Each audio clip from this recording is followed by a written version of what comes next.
তো হ্যালো বন্ধুরা, তোমরা দেখে নাও আজকে দুপুরবেলা কি কি রান্না করেছি। বন্ধুরা দেখে নাও আজকে কি কি রান্না করলাম দুপুরবেলা। দুপুরবেলা করেছি শাক ভাজা, এখানে হচ্ছে ঝিঙে আলু দিয়ে পোস্ত দিয়ে তরকারি, আর এখানে হচ্ছে মাছের ঝোল, রুই মাছের ঝোল, এখানে হচ্ছে ভাত, গরম গরম ভাত, আর করে নিয়েছি দেখো, আর একটু একটু করে অনেকগুলো তরকারি হয়েছে বন্ধুরা। তো থালার মধ্যে দেখো সাজিয়ে নিয়েছি ডাল, শাক ভাজা, মাছের তেলের তরকারি, বড়া, বাঁধাকপির, আর এখানে হচ্ছে রুই মাছের ঝোল। এই আজকে আমাদের আর শাক ভাজা রান্না হয়েছে এটাই বন্ধুরা। তো মা দেখো এখানে খেয়ে নিচ্ছে, তার সাথে সাথে আমাদের পুচুও খাচ্ছে।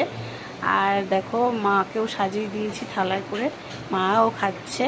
খেয়ে দিয়ে নিক, আর সবাইকে বলি শুভ দুপুর বন্ধুরা।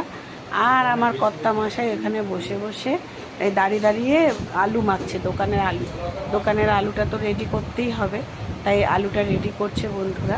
আমি সেদ্ধ ফেদ্ধ করে দিয়েছি, আর উনি মাখছে। তো চলো দেখো, ওখানে একদম জোর কদমে লাগিয়ে মানে আলুটা মাখা হচ্ছে। তো চলো সবাইকে বলি শুভ দুপুর, সবাই ভালো থেকো, সুস্থ থেকো।